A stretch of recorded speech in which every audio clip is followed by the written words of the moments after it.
ನಮಸ್ಕಾರ ಎಲ್ಲರಿಗೂ welcome back to Sagar stories. Top 5 cricketing ಅಪ್ಡೇಟ್ಸ್ಗೆ ಸ್ವಾಗತ ಮಗ್ಗ. ಮೊದಲನೇ ಅಪ್ಡೇಟ್ಗೆ ಹೋಗ್ಬಿಡೋಣ ಚಟಾಪಡ ಅಪ್ಡೇಟ್ಸ್ಗೆ ವಿತೌಟ್ ಮೇಕಿಂಗ್ ಎನಿ ಡಿಲೇ ಮಗ್ಗ. ಮೊದಲನೇ update it's about I P L schedule ಈ ವೀಕಲ್ಲಿ ಅನೌನ್ಸ್ ಆಗುವಂಥ ಸಾಧ್ಯತೆ ಇದೆಯಂತೆ ಮಗ. ಇವತ್ತು ಅನೌನ್ಸ್ ಆದರೂ ಆಗ್ಬೋದು, ನಾಳೆ ಆದರೂ ಆಗ್ಬೋದು, ನಾಡ್ದಾದ್ರೂ ಆಗ್ಬೋದು, ಗೊತ್ತಿಲ್ಲ. ಒಟ್ಟಲ್ಲಿ ಒಂದು ವೀಕಲ್ಲಿ ಬರುತ್ತೆ ಮ್ಯಾಟ್ರು ಅಂತ ಅಪ್ಡೇಟ್ ಅಂತೂ ಇದೆ. ಗೊತ್ತಿರೋದೇ ಮಾರ್ಚ್ 21ನೇ ತಾರೀಕು ರೌಂಡ್ ಸ್ಟಾರ್ಟ್ ಆಗ್ತಿದೆ, ಮೇ 25ನೇ ತಾರೀಕಿಗೆ ಎಂಡ್ ಆಗ್ತಿದೆ ಅಂತ. Start and end date almost confirm ಆಗಿದೆ. ಮಧ್ಯದಲ್ಲಿ ಯಾವ ಮ್ಯಾಚ್ಗಳು ಅಂತ ಗೊತ್ತಾಗಬೇಕಾಗಿದೆ. ಅಕಾರ್ಡಿಂಗ್ ಟು ರಿಪೋರ್ಟ್ಸ್ ಏನು ಅಂತಂದರೆ RCB ವರ್ಸಸ್ CSK ಇರ್ಬೋದು ಮೊದಲನೇ ಮ್ಯಾಚು ಅಂತ ಅಪ್ಡೇಟ್ ಅಂತೂ ಇದೆ. So wait for the best, hope for the best ಅಷ್ಟೇ. ಅಪ್ಡೇಟ್ ಬಿಟ್ಟು ಜೇಕೊಬ್ ಬೆಥೆಲ್ ನಮ್ಮ RCBಯ ಪ್ಲೇಯರು ಲಾಸ್ಟ್ ಮ್ಯಾಚ್ ಸಖತ್ತಾಗಿ ಆಡ್ತಾರಲ್ಲ. ಸೊ ಇವರು ಒಂದು ಅಫಿಷಿಯಲ್ ಸ್ಟೇಟ್ಮೆಂಟ್ ಆಗಿ ಕೊಡ್ತಾರೆ ನಮ್ಮ RCBಯ ಫ್ಯಾನ್ಸ್ ಬಗ್ಗೆ.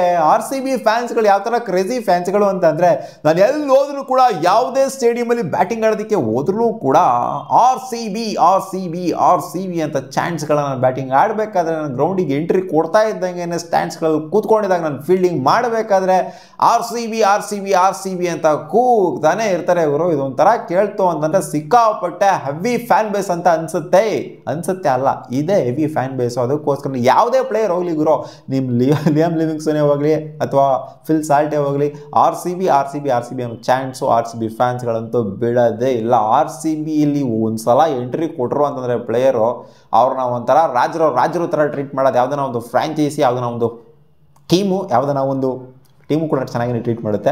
ಆ್ಯಂಡ್ ಫ್ಯಾನ್ ಬೇಸು ಇದೆ ಅಂತ ಅಂದರೆ ಅದು ನಮ್ಮ RCB ಮಾತ್ರನೇ. ಅಪ್ಡೇಟ್ ಮತ್ತೆ ICC ಅವರು ಡಿಸ್ಸ್ಯಾಟಿಸ್ಫೈಡ್ ಆಗಿದ್ದಾರಂತೆ ಪಾಕಿಸ್ತಾನದವರ ಮೇಲೆ. ಕರಾಚಿ ಸ್ಟೇಡಿಯಂ ಅಲ್ಲಿ ಆ ಸ್ಕ್ರೀನ್ಸ್ ಏನಿರುತ್ತೆ, ಸೈಡ್ ಸ್ಕ್ರೀನ್ಸ್ ಏನಿರುತ್ತೆ, ಸೊ ಆ ಸ್ಕ್ರೀನ್ಸ್ನ ಇವರು ಸಿಕ್ಕಾಪಟ್ಟೆ ವೈಡ್ ಆಗಿ ದೊಡ್ಡದಾಗೆ ಮಾಡ್ತೀವಿ ಒಂದು ದೊಡ್ಡದಾಗಿ ಮಾಡ್ಬಿಡೋಣ, ಎಲ್ಲ ಫುಲ್ ಕ್ರೆಡಿಟ್ ಕೊಟ್ಬಿಡ್ಬೇಕು ನಮಗೆ. ಏನು ಗುರು ಹಿಂಗೆಲ್ಲ ಮಾಡಿದರೆ ವಿಚಿತ್ರವಾಗಿ ವಿಭಿನ್ನವಾಗಿ ದೊಡ್ಡ ಸೈಡ್ ಸ್ಕ್ರೀನ್ಸ್ ಎಲ್ಲ ಇಕ್ಬಿಟ್ಟು ಅಂತೆಲ್ಲ ಕ್ರೆಡಿಟ್ ಕೊಡ್ತಾರೆ ಅಂತ ಅನ್ಕೊಂಡು ಅವ್ರೇನು ದೊಡ್ಡದಾಗಿ ಇಟ್ಟಿದ್ರು ಅಂತ ಕಾಣಿಸುತ್ತೆ. ಅದಕ್ಕೋಸ್ಕರ ಹಮ್ಮಿಕೊಂಡು ಈ ಸ್ಟ್ಯಾಂಡರ್ಡ್ ಸೈಜ್ ಏನಿರುತ್ತೋ ಆ ಸ್ಟ್ಯಾಂಡರ್ಡ್ ಸೈಜ್ ಇಟ್ಟರೆ ಸಾಕು. ನೀವು ದೂರ ಬಾಗಿಲು ಏನು ದೊಡ್ಡದು ಮಾಡ್ಬಿಟ್ಟು ಏನಿಲ್ಲೇನು ನೀವು ಕಿತ್ತುಗುಡಿ ಹಾಕಿರೋದು ನೋಡಿದೀವಿ ಪಾಕಿಸ್ತಾನದವರು. ದೊಡ್ಡದಲ್ಲ ಬೇಡ ಅಮ್ಮ, ಸ್ಟ್ಯಾಂಡರ್ಡ್ ಸೈಜ್ ಏನಿರುತ್ತೋ ಸೈಡ್ ಸ್ಕ್ರೀನ್ಸ್ನ ಅಷ್ಟು ಇಡ್ರಿ ಸಾಕು ನೀವು ಅಂತ ಹೇಳಿದ್ರಂತೆ. ಆ್ಯಂಡ್ ಅದನ್ನು ರೆಡ್ಯೂಸ್ ಮಾಡಿದ್ರಂತ ಕಾಣಿಸ್ತಿದೆ. ಸಿಕ್ಕಾಪಟ್ಟೆ ಹೆವಿ ದೊಡ್ಡ ಸೈಡ್ ಸ್ಕ್ರೀನ್ಸ್ನ ಇಟ್ಟಿದ್ರು ಪಾಕಿಸ್ತಾನದವರು. Update number 4 Lockie Ferguson related update ಬರ್ತಿದೆ. ಆಸ್ಟ್ರೇಲಿಯನ್ ಟೀಮಲ್ಲಿ ಬೆಜಾನ್ ಇಂಜುರೀಸ್ಗಳನ್ನ ನೋಡಿದ್ವಿ ರೀಸೆಂಟಾಗಿ ನಾವು, ಆ್ಯಂಡ್ ರೂಲ್ಡ್ ಔಟ್ ಆಗಿರೋದು ಕೂಡ ನಾವು ನೋಡಿದ್ವಿ. ಇವಾಗ ನ್ಯೂಜಿಲ್ಯಾಂಡ್ ಟೀಮೂ ಕೂಡ ಎಂಟ್ರಿ ಕೊಟ್ಟಿದೆ. ಇಂಜುರಿ ಅನ್ನುವಂಥದ್ದು ಚಾಂಪಿಯನ್ಸ್ ಟ್ರೋಫಿಗೆ ಡೌಟ್ಫುಲ್ ಆಗಿದ್ದಾರೆ ಇವಾಗ. Lockie Ferguson of the main bowler ಇವಾಗ ಡೌಟ್ಫುಲ್ ಆಗಿದ್ದಾರೆ. IL T20 ಇವ್ರಿಗೆ ಹ್ಯಾಮ್ಸ್ಟ್ರಿಂಗ್ ಇಂಜುರಿ ಆಗಿದೆ ಅಂತೆ. ಆ್ಯಂಡ್ ಟ್ರೈ ಸಿರೀಸ್ ಏನು ಬರೋದಿದೆ, ಈ ಟ್ರೈ ಸಿರೀಸ್ ಇಂದ ಜೊತೆಗೆ ಚಾಂಪಿಯನ್ಸ್ ಟ್ರೋಫಿಯಿಂದನೂ ಕೂಡ ಇವರು ರೂಲ್ಡ್ ಔಟ್ ಆಗುವಂತ ಸಾಧ್ಯತೆ ಇದೆ ಅಂತ ಅಪ್ಡೇಟ್ ಅಂತೂ ಇದೆ. ಬಟ್ ಡೌಟ್ಫುಲ್ ಅಂತ ಏನು ಅಫಿಷಿಯಲಿ ಕನ್ಫರ್ಮ್ ಆಗಿಲ್ಲ. ESPN Cricinfo ರಿಪೋರ್ಟ್ ಮಾಡಿದ್ದಾರೆ. ಅಪ್ಡೇಟ್ ನಂಬರ್ 5 ಶ್ರೇಯಸ್ ಅಯ್ಯರ್ ಬಗ್ಗೆ ಒಂದು ಸ್ಟೇಟ್ಮೆಂಟ್ ಕೊಟ್ಟಿದ್ದಾರೆ ಮಗ. ಆಕಾಶ್ ಚೋಪ್ರಾ ಅವರು, ನನಗೆ ಗರ ಬಡ್ದಂಗೆ ಆಗೋಗ್ಬಿಡ್ತು, ಸಡನ್ ಆಗಿ ಸ್ಟನ್ ಆಗೋಗ್ಬಿಟ್ಟೆ, ಶಾಕ್ ಆಗೋಗ್ಬಿಟ್ಟೆ, ಕಳೆದೋಗ್ಬಿಟ್ಟೆ ನಾನು. ಈ ಥರ ಏನಾಗ್ತಿದೆ ಇಂಡಿಯನ್ ಟೀಮಲ್ಲಿ. ಶ್ರೇಯಸ್ ಅಯ್ಯರ್ನ ಕೂರಿಸ್ಬೇಕು ಅಂತ ಅನ್ಕೊಂಡಿದ್ರ? ಅವ್ರು ಹೇಳಿದಂಗೆನೇ ವಿರಾಟ್ ಕೊಹ್ಲಿ ಆಡಿತ್ತು ಅಂದರೆ ನಾನು ಆಡ್ತಾ ಇರಲಿಲ್ಲ, ಯಾಕಂದರೆ 11 ಇರಬಾರ್ದು ಅಂತ ನಿರ್ಧಾರ ಆಗಿತ್ತು ಅಂತ ಸ್ಟೇಟ್ಮೆಂಟ್ ಕೊಟ್ಟರು. ಅದು ನಮಗೂ ಕೂಡ ಶಾಕ್ ಆಯಿತು.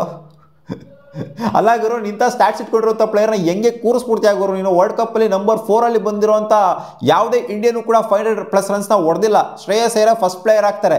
ನೀವು ಅಂಥ ಪ್ಲೇಯರ್ನ ಆಡ್ಸೋದು ಬಿಟ್ಬಿಟ್ಟು ಈ ಥರ ನಾವು ಒಬ್ಬ ಪ್ಲೇಯರ್ನ ಇಂಥ ಒಂದು ಸ್ಟ್ಯಾಟ್ಸ್ ಇಟ್ಕೊಂಡಿರುವಂಥ ಪ್ಲೇಯರ್ನ ಹೈಡ್ ಮಾಡ್ತೀವಿ ಅಂತಂದರೆ ಇದು ಅರ್ಥನಾರು ಕೊಡುತ್ತಾ ಗುರು ಅಂತ ಆಕಾಶ್ ಚೋಪ್ರಾ ಅವರು ಕ್ವಶನ್ ಆಗಿ ಕೇಳಿದ್ದಾರೆ. ಆ್ಯಂಡ್ ಇದು ನಮಗೂ ಕೂಡ ಅದೇ ಅನ್ಸುತ್ತೆ. ಶ್ರೇಯಸ್ ಅಯ್ಯರ್ ಶಾರ್ಟ್ ವಾಕಿಂಗ್ ಮಾಡ್ತಾರೆ 11ಗೆ ಅಂತ ಅವ್ರು ಕೊಟ್ಟಿದ್ದ ಸ್ಟೇಟ್ಮೆಂಟೇ ನಮ್ಗೆ ಸ್ಟನ್ ಆಗೋಗ್ಬಿಡ್ತು. ಶ್ರೇಯಸ್ ಅಯ್ಯರ್ ಈ ಮಾತನ್ನ ಆಡಿದಾರಲ್ಲ ಈಚೆಗಡೆ ಬಂದ್ಬಿಟ್ಟು after the match. So dressing ರೂಮಲ್ಲಿ ಕ್ಲಾಸ್ನ ತಗೊಂಡಿರ್ತಾರೆ. ಅಲ್ಲ ಗುರು, ನಾವು ಏನಾದ್ರು ಹೋಗ್ಬಿಟ್ಟು ನಿಮ್ಗೆ ಹೇಳೋ ಅಂತ ಅದನ್ನು ಹೇಳಿದ್ವಾ? ನೋಡಿ ಎಲ್ಲ ನಮಗೆ ನೆಗೆಟಿವ್ ಆಗ್ತಾವ್ರು, ನಿಮಗೆ ಬಾಯಿಗೆ ಬಂದಂಗೆ ಬೈತಾವ್ರೆ ಇಲ್ಲಿ. ಇದೆಲ್ಲ ಹೇಳೋದಕ್ಕೆ ಹೋಗ್ಬಾರ್ದಾಗಿತ್ತು ನೀವು ಅಂತ ಸರಿಯಾಗಿ ಹಾಕಿರ್ತಾರೆ ರಾಡ್ನ ಶ್ರೇಯಸ್ ಅಯ್ಯರ್ಗೆ. ಸೊ ಸಿಗೋಣ ಮುಂದಿನ ವಿಡಿಯೋದಲ್ಲಿ ಗಾಯ್ಸ್. ಇಷ್ಟ ಆಗಿದೆ ಟಾಪ್ 5 ಕ್ರಿಕೆಟಿಂಗ್ ಅಪ್ಡೇಟ್ಸ್. ನಿಮ್ಗೆ ಈ ವಿಡಿಯೋ ಇಷ್ಟ ಆಗಿತ್ತು ನಾವು ಲೈಕ್ ಮಾಡಿ, ನಮ್ಮ ಯೂಟ್ಯೂಬ್ ಚಾನಲ್ ಸಬ್ಸ್ಕ್ರೈಬ್ ಆಗಿ ಸಬ್ಸ್ಕ್ರೈಬ್ ಹಾಕ್ಕೊಳ್ಳಿ ಮಗ. ಬಾಯ್.